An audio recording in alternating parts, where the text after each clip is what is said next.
at Mecca and Medina, and as it was entering the Indian waters, it was stopped by the Portuguese men led by Vasco da Gama. Fire at the people. After he had looted everything of value on the ship, he asked his men to fire indiscriminately at the people. 300 men, women, children were on board who were murdered in cold blood. And as Vasco da Gama's ship went on to sail away, after putting the ship on fire, after putting Miri on fire, as he sailed away, he happened to look back and he saw the valiant crew of Miri had actually extinguished the fire, they had put out the fire. At this, he actually returned back and asked the remaining survivors to be killed in cold-blooded murder.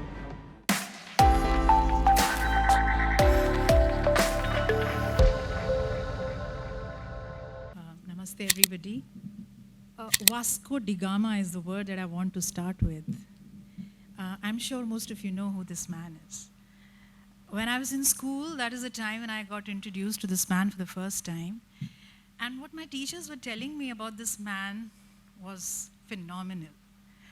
They eloquently extolled the pioneering spirit and the daring voyage that he had undertaken, successfully circumnavigating the African continent to reach the Indian shores, 1498, and thereby significant milestone had been established in the age of exploration, opening the trade routes and new opportunities for the Europeans.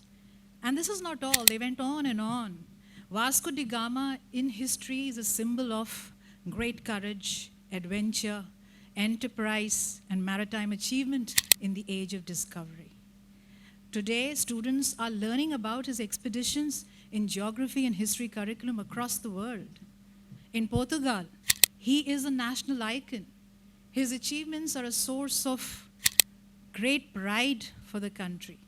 And this is how I learned about this man. At the end of my lesson, I was smitten. I was in love with Vasco da Gama.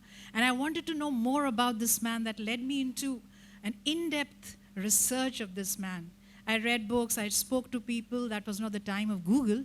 So I spoke to people who knew a little bit of history, and what emerged out of the insight was that he is actually not the man my teachers were talking about.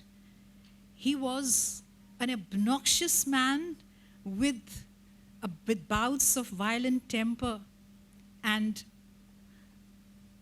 given to anger and killing his own men at a drop of a hat. He was an explorer indeed, but he has a history of massacre and blood on his mind. So this is something that was amazing. And I thought to myself, why weren't my teachers telling me all of this? Why was I fed only the positive aspects, just one-sided version of the story? Why weren't my teachers talking about it? Why were my lessons not talking about it? And that is something which has been that's something which I found in this book, amazing book by Mallika Ravikumar, Revolutionaries and Bravehearts, is a book that actually gives you an alternate version of history. And that is so important. There is a story that she mentions of Vasco da Gama. Why I picked up Vasco da Gama to talk about is that's one very interesting story of Vasco da Gama in her book, where she talks about Vasco da Gama that I have never read before.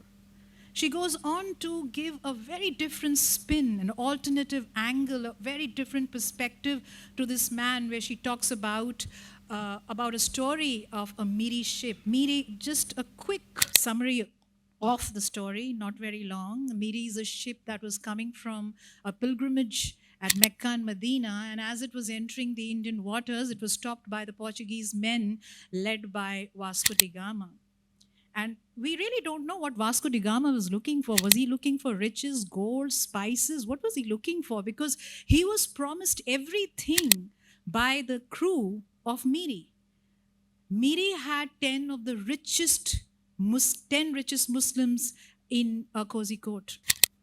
And they promised him to fill his ships, 4 ships with cargo. They promised him riches, and they promised him spices and gold and everything he wanted.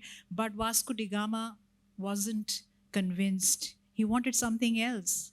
He asked the people, his men, to go on board Miri. He asked them to disarm the ship.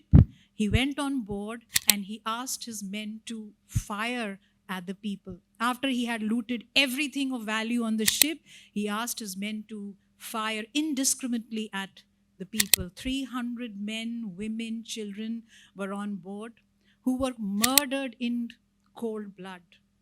And as Vasco da Gama's ship went on to sail away, after putting the ship on fire, after putting Miri on fire, as he sailed away, he happened to look back and he saw the valiant crew of Miri had actually extinguished the fire, they had put out the fire. At this, he actually returned back and asked the remaining survivors to be killed in cold-blooded murder.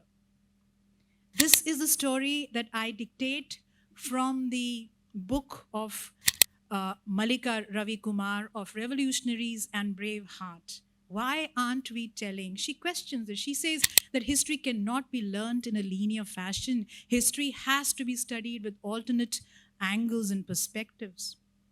When we actually tell children one side of the story, we actually bring up biasm. And so Mallika Ravikumar's effort at this book is amazing. This is a book which every child should read.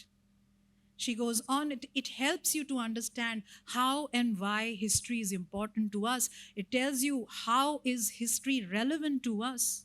Mallika Ravikumar exposes this man and brings a very relevant history that children will connect with. She's not talking about kings.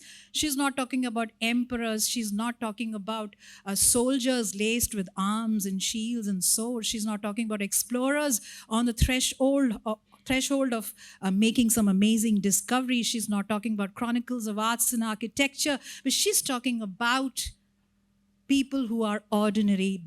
Revolutionaries and Bravehearts in her novel are people who are ordinary people, people like you, people like me, who history never mentions.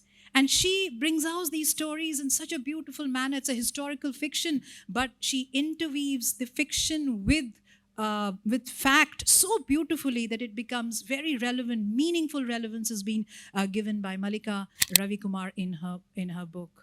This is a book to go to. This is a book to read. I would advise all of you here to read this book, even though it's a children's book. This will do for you. And for your children to read this book would be really helpful for them to understand what is their place in history. And I end with a quote on history which says that, especially with what is going on in Ukraine and now what's going on in Israel, that if you do not learn from history, you will be cursed to repeat it. Thank you so much.